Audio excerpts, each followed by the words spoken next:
Yesu ashimwe bene data, nongera nanone kubaha ikaze. Turi mu gitabo cyo gutegeka kwa kabiri. Ejo twarebye uburyo Mose yari ariho arabibutsa iby'urugendo rwabo kuva bava muri Egiputa, ibyo bagiye bahura nabyo. N'ubu tugiye gukomeza ku gice cya 8. Ariko mbere ko nkomeza, nagira ngo mbwire wowe muntu wese aho uri, wumva ijwi muri wowe rigusaba gukorera Imana mu buryo ubwo ari bwo bwose. Gukorera Imana biratandukanye cyane, dushobora kuyikorera mu buryo butandukanye. Rero niba wumva ijwi ryari kubwira ati kora iki n'iki, igihe ni iki cyo gukorera Imana, wivuga ngo nzabikora ejo cyangwa nzaba mbikora. Kera najya mwibaza, numva abantu bavuga ngo Imana ngo yambwiye ngo ibi n'ibi, nkibaza ariko Imana ivuga iti. Cyangwa umuntu akavuga ngo numvise ijwi ry'Imana rimpatira gukora ibi, ariko nanjye sigaye mbyumva. Akaba ari nayo mpamvu natangiye ino gahunda yo gusoma Bible, kuko ni ijwi ryabimpatiraga, numvaga nabyita nk'umwuka wera. Ntabwo ari ibintu nkora kubera ku giti cyanjye, ari initiative nabuze ngo rikanyikore, kuko iyo aza kuba ari no ku giti cyanjye sinzi ko nari kubishobora, kubera wenda umwanya, kubera ibintu bitandukanye mu buzima. Niyo mpamvu nkubwira ngo niwumva ijwi ry'Imana rigusaba gukora ikintu, ugikore, witinya amaso y'abana b'abantu. Akenshi usanga twebwe abantu dutinya ngo inshuti zanjye nizibona nkorera Imana. Buriya gukorera Imana mu busanzwe abantu hari abo bimera nk'aho biteye isoni, ukumva ko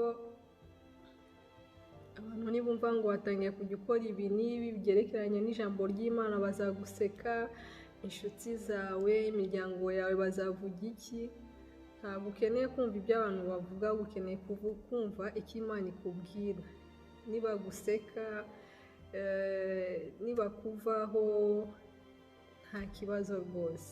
Imana yo ntabwo izaguseka, ahubwo uzaba ukoze ikintu gikomeye, kuko uzaba wumviye ijwi ryayo.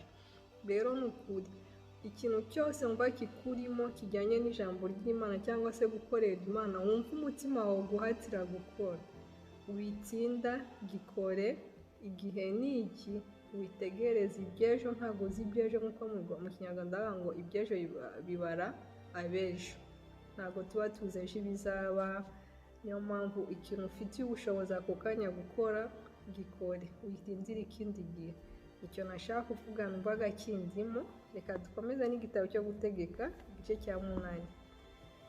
Mose abihanangiriza: amategeko yose mbategeka uyu munsi mujye muyitondera muyumvire, kugira ngo mubeho mugwire, mujye mu gihugu Uwiteka yarahiye ba sekuruza banyu ko azabaha, mugihindure. Kandi ujye wibuka urugendo rwose rwo mu butayu Uwiteka Imana yawe yakuyoboyemo iyi myaka uko ari 40, kugira ngo igucishe bugufi, ikugerageze, imenye iby'umutima wawe, yuko wakwitondera amategeko yayo cyangwa utayitondera. Nuko yagucishije bugufi, ikundira ko wicwa n'inzara, ikugaburira manu wari utazi na ba sekuruza banyu batigeze kumenya, kugira ngo ikumenyeshe yuko umuntu adatungwa n'umutima gusa, ahubwo yuko amagambo yose ava mu kanwa k'Uwiteka ariyo amutunga. Imyenda yawe ntiyagusaziragaho, kandi ikirenge cyawe nticyabyimbaga muri iyo myaka uko ari 40. Emeza umutima wawe yuko Uwiteka Imana yawe iguhanisha ibihano, nk'uko umuntu ahana umwana we.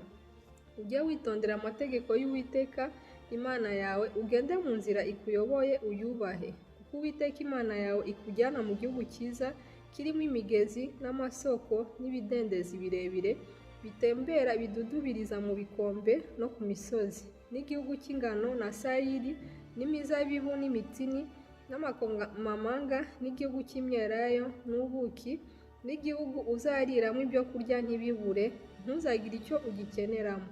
Ni igihugu cy'amabuye y'ibyuma, ni icy'imisozi wacukuramo imiringa. Uzarya uhage, uzashimira Uwiteka Imana yawe igihugu cyiza yaguhaye. Wirinde, ntuzibagirwe Uwiteka Imana yawe, ngo utitondera ibyo yategetse n'amateka yayo n'amategeko yayo ngutegeka uyu munsi. Numara kurya ugahaga, ukamara kubaka amazu meza ukayabamo, inka zawe n'imikumbi yawe n'ifeza zawe n'izahabu zawe n'ibyo ufite byose bikaba bigwiriye. Uzirinde umutima wawe we kwishyira hejuru ngo wibagirwe Uwiteka Imana yawe yagukuye mu gihugu cya Egiputa, mu nzu y'uburetwa, ikakuyobora inzira ica muri bwa butayu bunini buteye ubwoba, burimo inzoka z'ubusagwe butwika na sikoropiyo, n'ubutaka bugwengeye butarimo amazi, ikagukurira amazi mu gitare kirushaho gukomera, ikakugaburirira manu mu butayu iyo ba sekuruza banyu batigeze kumenya, kugira ngo igucishe bugufi, ikugerageze ibone uko izakugirira neza ku iherezo ryawe. Uzirinde we kwibwira uti imbaraga zanjye n'amaboko yanjye nibyo byampesheje ubu butunzi, ahubwo uzibuke Uwiteka Imana yawe, kuko ariyo iguha imbaraga zikuronkesha ubutunzi, kugira ngo ikomeze isezerano yasezeranyije indahiro na ba sekuruza banyu, nk'uko irikomeza muri iki gihe. Niwibagirwa Uwiteka Imana yawe ugahindukirira izindi mana ukazikorera, ukikubita hasi imbere yazo, uyu munsi ndaguhamiriza yuko utazabura kurimbuka. Nk'amahanga Uwiteka arimbura imbere yanyu niko muzarimbuka, kuko muzaba mutumviye Uwiteka Imana yanyu. Igice cya 9.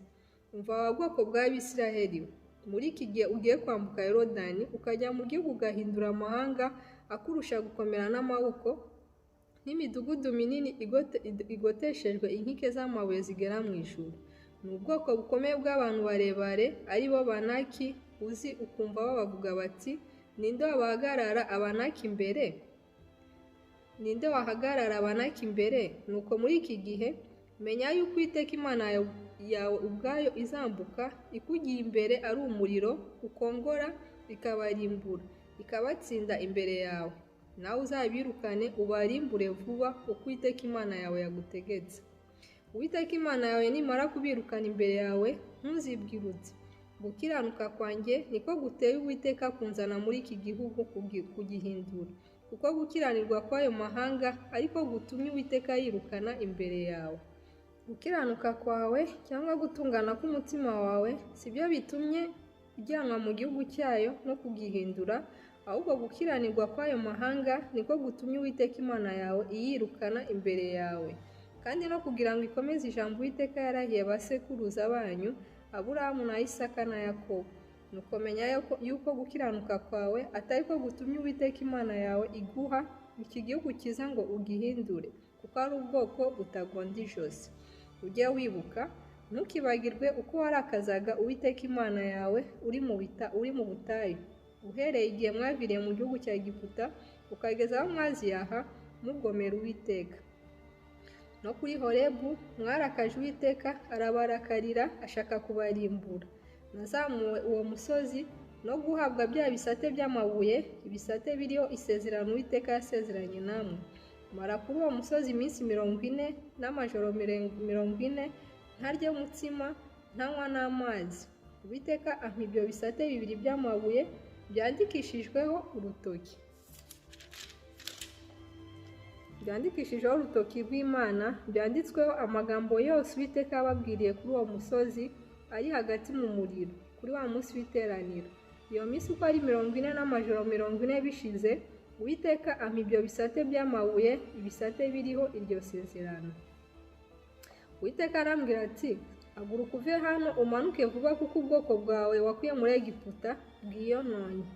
Bateshutse vuba inzira nabategetse, biremera igishushanyo kiyagijwe. Kandi Uwiteka arambwira ati ubwo bwoko ndabubonye, dore ni ubwoko butagonda ijosi. Nyihorera mbarimbure, nsembe izina ryabo ndikure munsi y'ijuru. Nawe nzakugira ubwoko bubarusha amaboko, bubaruta ubwinshi.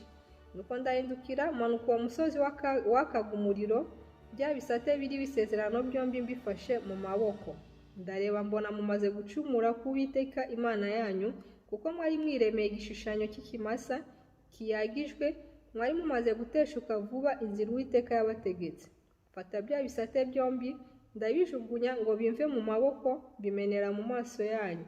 Nikubita hasi imbere y'Uwiteka nk'ubwa mbere, mara iminsi 40 n'amajoro 40, ntarya umutsima ntanywa n'amazi, mbitewe n'icyo cyaha gikomeye mwacumuye cyo gukora icyo Uwiteka yabonye ko ari kibi mukamurakaza. kuko natinyaga uburakari n'umujinya ugurumana Uwiteka yabarakariye, bigatuma ashaka kubarimbura. Maze Uwiteka anyumvira muri icyo gihe nacyo, kandi Uwiteka arakarira Aroni cyane, ashaka kumurimbura. Muri uwo mwanya ndamusabira nawe, kandi nandika imasa mwaremeshejwe na cya cyaha cyanyu, ndagitwika, ndagisekura, ndagisya, ndakinoza gihinduka ifu, minjira ifu yacyo mu kagezi kamanuka kuri wa musozi. Kandi n'itabera n'imasa n'ikiburoti hatava mwarakarijeyo Uwiteka. Kandi ubwo Uwiteka yaboherezaga ngo muve i Kadeshi Baruneya ati, nimuzamuke muhindure igihugu mbahaye, mwagomeye itegeko ry'Uwiteka Imana yanyu, ntimwayizera, ntimwayumvira, ndetse mwagomeraga Uwiteka uhereye ku munsi natangiye kubamenya. Nuko nikubita imbere y'Uwiteka mara ya minsi uko ari 40 n'amajoro 40 mwubamye, kuko Uwiteka yari yavuze yuko azabarimbura. Senga Uwiteka nti, Mwami Uwiteka, nturimbure ubwoko bwawe, ari bwo gakondo yawe, wacunguje gukomera kwawe, wakuje muri Egiputa amaboko menshi. Ibuka abagaragu bawe Aburahamu na Isaka na Yakobo, ntiwite ku kudakurwa kw'ijambo k'ubwo bwoko, cyangwa ku gukiranirwa kwabo bwo, cyangwa ku cyaha cyabo, kugira ngo abo mu gihugu wadukuyemo batavuga bati, Uwiteka yananiwe kubajyana mu gihugu yabasezeranyije kandi arabanga. Ibyo nibyo byatumye abakurira ino kubicira mu butayu. Ariko mu bwoko bwawe na gakondo yawe wakujeho imbaraga zawe nyinshi n'ukuboko kwawe kurambutse. Igice cya 10. Icyo gihe Uwiteka arambwira ati, wibarize ibisate 2 by'amabuye bisa n'ibya mbere, uzamuke unsange ku musozi, kandi ubaze n'isanduku mu giti. Nanjye ndandika kuri ibyo bisate amagambo yari ku bya mbere wamenye, maze ubishyire muri iyo sanduku. Nuko mbaza isanduku mu mushita, mbaza n'ibisate 2 by'amabuye bisa n'ibya mbere. Nzamuka uwo musozi mfashe ibyo bisate byombi mu maboko. Yandika kuri ibyo bisate amagambo amwe nayo yanditse mbere, ariyo mategeko 10 Uwiteka yababwiriye kuri uwo musozi, ari hagati mu muriro kuri wa munsi w'iteraniro. Uwiteka arabimpa. Ndahindukira manuka uwo musozi, shyira ibyo bisate mu isanduku nabaje, nanone biracyarimo uko Uwiteka yantegetse. Abisirayeli bahaguruka i Berotibeneyakani bajya i Mosera, ariyo Aroni yapfiriye, niho bamuhambye. Eleyazari umwana we asubira ku butambyi bwe. Barahaguruka bajya i Gudigoda, barahaguruka bajya i Yotibata, igihugu cy'utugezi. Muri icyo gihe Uwiteka arobanurira umuryango wa Lewi kuremerwa isanduku y'isezerano ry'Uwiteka, no guhagarikwa imbere y'Uwiteka no kumukorera, no guhesha abantu umugisha mu izina rye, uko biri na bugingo n'ubu. Nicyo gituma Abalewi batagira umugabane cyangwa gakondo muri bene wabo. Uwiteka niwe gakondo yabo, uko Uwiteka Imana yawe yababwiye. Mara kuri wa musozi iminsi 40 n'amajoro 40 nk'ubwa mbere. Ubwo nabwo Uwiteka aranyumvira, ntiyashaka kubarimbura. Uwiteka arambwira ati, haguruka ugende ujye ubwoko imbere, bazajya mu gihugu narahiye basekuruza ko nzabaha bagihindure. None wa bwoko bw'Abisiraheli we, Uwiteka Imana yawe igushakaho iki? Si ukubaha Uwiteka Imana yawe, ukagenda mu nzira ikuyoboye zose, ukayikunda, ugakoreshereza Uwiteka Imana yawe umutima wawe wose n'ubugingo bwawe bwose, ukitondera amategeko y'Uwiteka y'uburyo bwose, ubutegekera uyu munsi kukuzanira ibyiza. Dore Uwiteka Imana yawe niyo nyiri ijuru, ndetse n'ijuru risumba ayandi, kandi niyo nyiri isi n'ibirimo byose. Nubwo bimeze bityo, Uwiteka yishimiye abasogokuruza banyu ngo abakunde, atoranya urubyaro rwabo rwabakurikiye ari rwo mwe, abatoranya mu mahanga yose, uko biri na bugingo n'ubu. Nuko mukure mu mitima yanyu ibituma iba nk'imibiri itakebwe, kandi ntimukomeze kutagonda amajosi, kuko Uwiteka Imana yanyu ari Imana nyamana, ni Umwami w'abami, ni Imana ikomeye y'inyambaraga nyinshi, iteye ubwoba, itita ku cyubahiro cy'umuntu, idahongerwa, icira imfubyi n'abapfakazi imanza zibarengera, kandi ikunda umusuke w'umunyamahanga ikamugaburira ikamwambika. Amen. Nuko mukunde umusuke w'umunyamahanga kuko namwe mwari abasuke mu gihugu cya Egiputa. Wubahe Uwiteka Imana yawe abe ari yo ukorera, abe ari yo wifatanyaho akaramata, izina ryayo abe ari ryo urahira. Niyo shimwe ryawe, niyo Mana yawe yagukoreye bya bikomeye biteye ubwoba, amaso yawe yiboneye.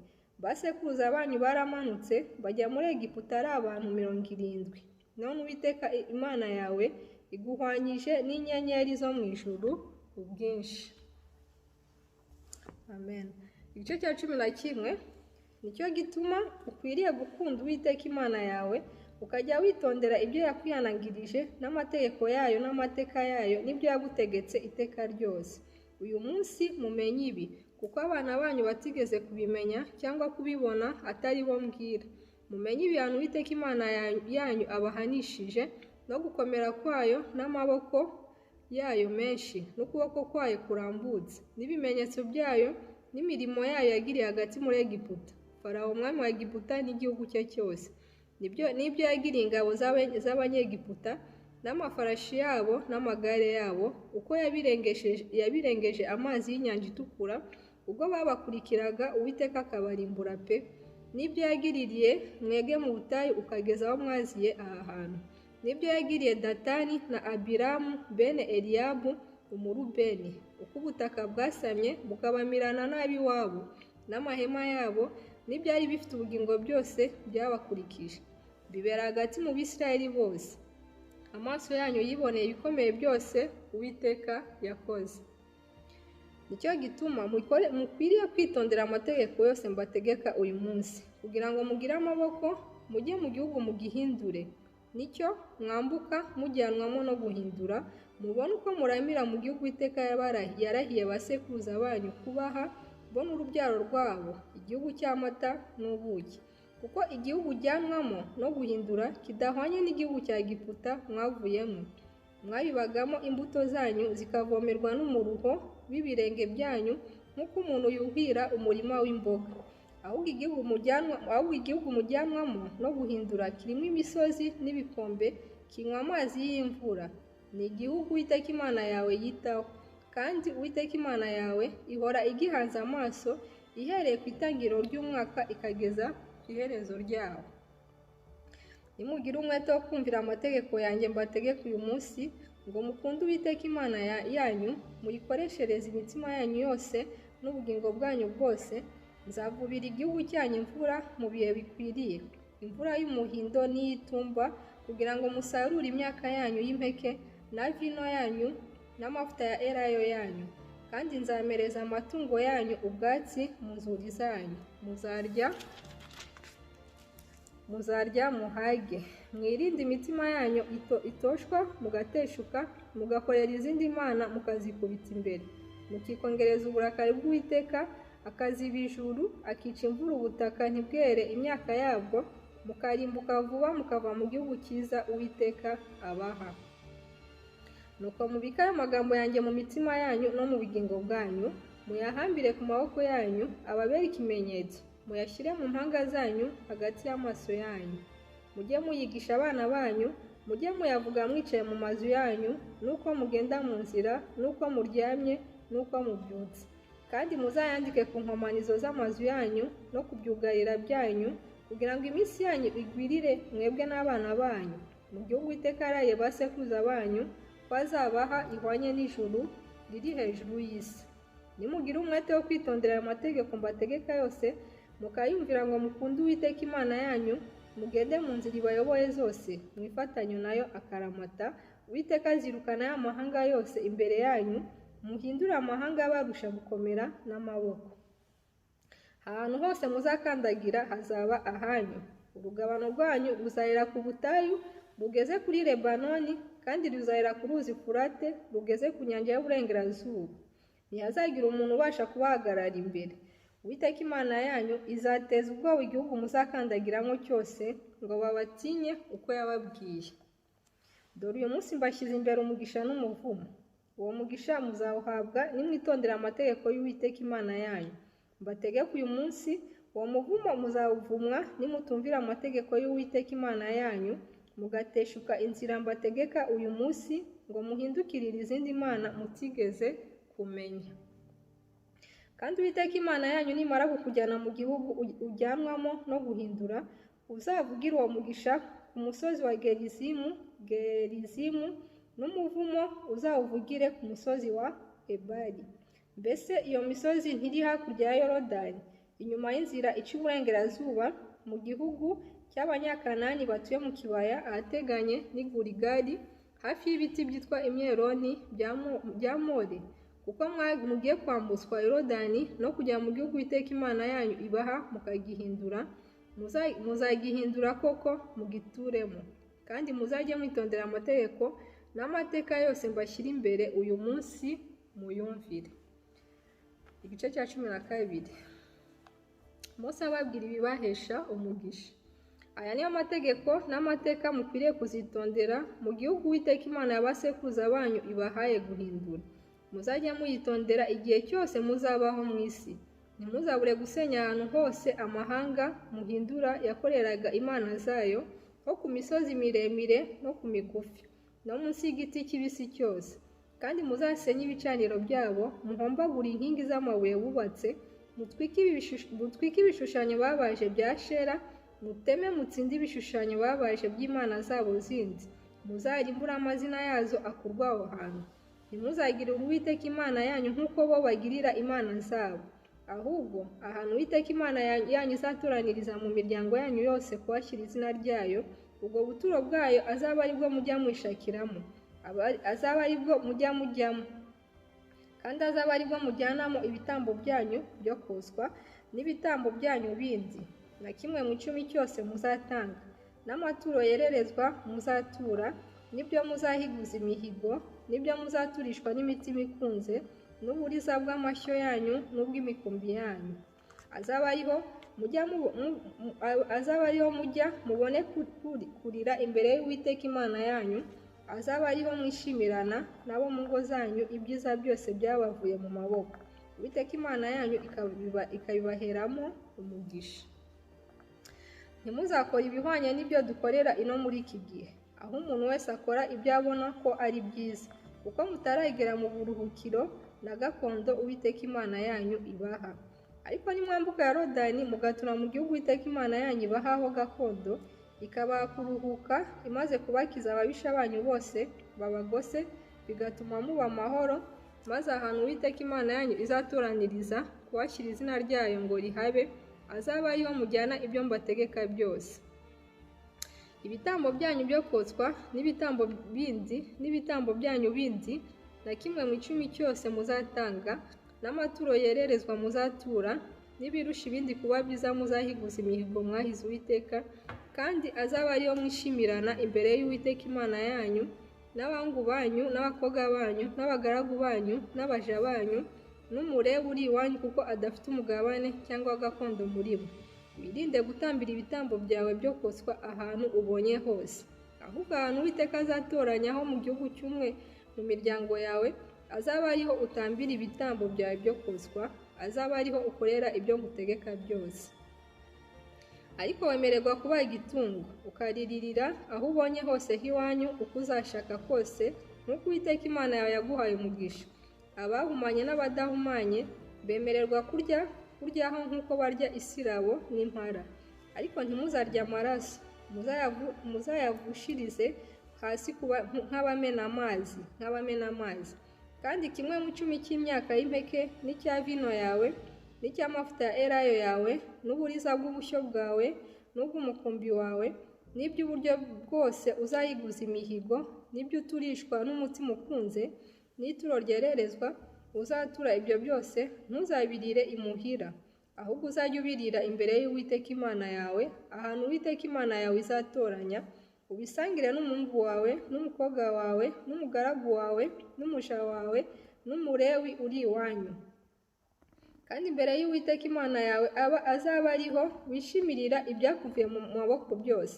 Wirinde kurangarana umurewi igihe cyose uzaramira mu gihugu cyawe. Uwiteka Imana yawe niyagura urugabano rwawe nk'uko yagusezeranyije, nawe ukibwira uti ndarya inyama kuko umutima wawe ushaka kuzirya, uzemererwa kuzirya uko umutima wawe ushaka kose. Niba ahantu Uwiteka Imana yawe izaba yatoranirije kuhashyira izina ryayo hazakuba kure, ukananirwa kujyayo, uzabage ku busyo bwawe cyangwa ku mukumbi wawe Uwiteka yaguhaye uko nagutegetse. Urire iwanyu uko umutima wawe ushaka kose. Nk'uko barya isirabo n'impara, azaba ariko kurya izo nyama. Uhumanye n'udahumanye bahwanye kuzirya. Icyakora ntuzabure kwirinda kurya amaraso, kuko amaraso ari yo bugingo. Ntuzaryane inyama n'ubugingo bwazo. Ntuzayarye, ahubwo uzajye uyavushiriza hasi nk'uko bamena amazi. Ntuzayarye kugira ngo wowe n'abana bawe bazagukurikira muheshwe umugisha no gukora ibyo Uwiteka ashima. Icyakora ibyo uzeza n'ibyo uzahiguza imihigo uzabijyana ahantu Uwiteka azatoranya, utambire ibitambo byawe byo byozwa, inyama hamwe n'amaraso ku gicaniro cy'Uwiteka Imana yawe. Amaraso y'ibitambo byawe bindi azabyarirwe ku gicaniro cy'Uwiteka Imana yawe, inyama zabyo uzazirye. Witondere wumvire aya magambo ngutegeka yose, kugira ngo wowe n'urubyaro rwawe ruzagukurikira kugeza iteka muzaheshwe ibyiza no gukora ibyo Uwiteka Imana yawe ibona ko ari byiza bitunganye. Uwiteka Imana yawe nimara kurimbura imbere yawe amahanga ujyanwamo no guhindura, ukaba umaze kuyahindura ugatura mu gihugu cyayo, uzirinde gushukwa ukabakurikiza. Nibamara kurimburwa imbere yawe, ntuzabaririze iby'imana zabo uti, ya mahanga yakoreraga imana zayo ate, nanjye ndabigenza nte. Ntuzagirire Uwiteka Imana yawe nkabo. Ikintu cyose Uwiteka yita ikizira akacyanga urunuka, bagikorera imana zabo, ndetse n'abahungu babo n'abakobwa babo babosereze imana zabo. Icyo mbategeka cyose mujye mukitondera mucyumvire, ntimukacyongereho ntimukakigabanyeho. Umurongo wa 2 ku gice cya 13 haravuga ngo ibimenyetso by'abahanuzi b'ibinyoma. Muri mwe nihaboneka umuhanuzi cyangwa umurosi akakubwira ikimenyetso cyangwa igitangaza, icyo kimenyetso cyangwa icyo gitangaza kigasohora, icyo yakubwiye agira ati, duhindukirire izindi mana izo utigeze kumenya tuzikorere, ntuzemere amagambo y'uwo muhanuzi cyangwa y'uwo murosi, kuko Uwiteka Imana yanyu izaba ibagerageza ngo imenye yuko mukundisha Uwiteka Imana yanyu imitima yanyu yose n'ubugingo bwanyu bwose. Ahubwo mujye muyoborwa n'Uwiteka Imana yanyu, muyubahe, mwitondere amategeko yayo, muyumvire, muyikorere, muyifatanyeho akaramata. Kandi uwo muhanuzi cyangwa uwo murosi bazamwicire, kuko azaba avuze ibyo kubagomeshereza Uwiteka Imana yanyu yabakuye mu gihugu cya Egiputa ikabacungura mu nzu y'uburetwa, n'ibyo kubatesha inzira Uwiteka Imana yanyu yabategetse gucamo, aba ariko mukura ikibi hagati muri mwe. Mwene nyoko cyangwa umuhungu wawe cyangwa umukobwa wawe cyangwa umugore useguye cyangwa inshuti yawe y'amagara yakoshya rwihishwa ati, tugende dukorere izindi mana utigeze kumenya na basekuruza banyu batigeze kumenya, zo mu mana z'amahanga abagose ari hafi yanyu cyangwa abari kure, ahereye ku mpera y'isi akageza ku yindi mpera yayo,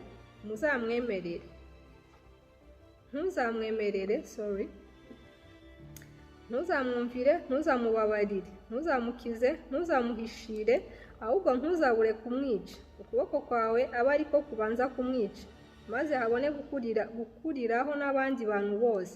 Uzamwicishirize amabuye, kuko yagerageje kugushukashuka ngo agukure ku Uwiteka Imana yawe, yagukuye mu gihugu cya Egiputa mu nzu y'uburetwa. Abisirayeli bose bazabyumva batinye, be kongera gukorera ikibi kingana gityo hagati muri mwe.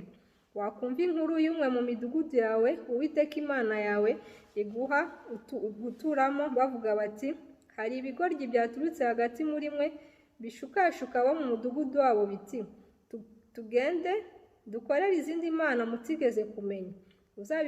Uzabibaririze, ubishakishe, ubigenzure. Nusanga ari iby'ukuri bidashidikanywa yuko ikizira kingana gityo gikorerwa hagati muri mwe, ntuzabure kwicisha abo muri uwo mudugudu inkota. uwurimburane rwose n'ibirimo byose, urimburisha amatungo yawo inkota. Isahu yawo uzayiteranirize hagati mu nzira yawo, uwutwikane n'isahu yawo yose imbere y'Uwiteka Imana yawe. Uwo mudugudu uzabe ikirundo cy'ibyashwenye iteka, ntukubakwe ukundi, ntukagire icyo ugundira mu byashinganywe, kugira ngo Uwiteka arakuruke uburakari bwe bugurumana, akubabarire, akugirire ibambe, akugwize nk'uko yarahiye ba sekuruza banyu, abitewe n'uko wumviye Uwiteka Imana yawe, ukitondera amategeko yayo yose ngutegeka uyu munsi, ugakora ibyo Uwiteka Imana yawe ibona ko ari byiza. Igice cya 14.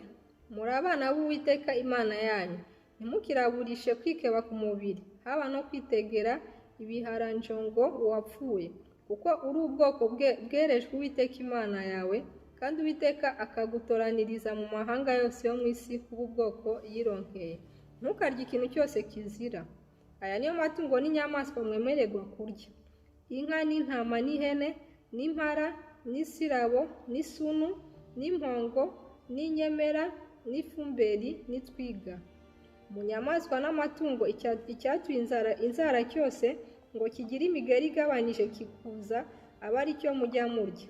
Ariko ibi ntimukabirye mu byuza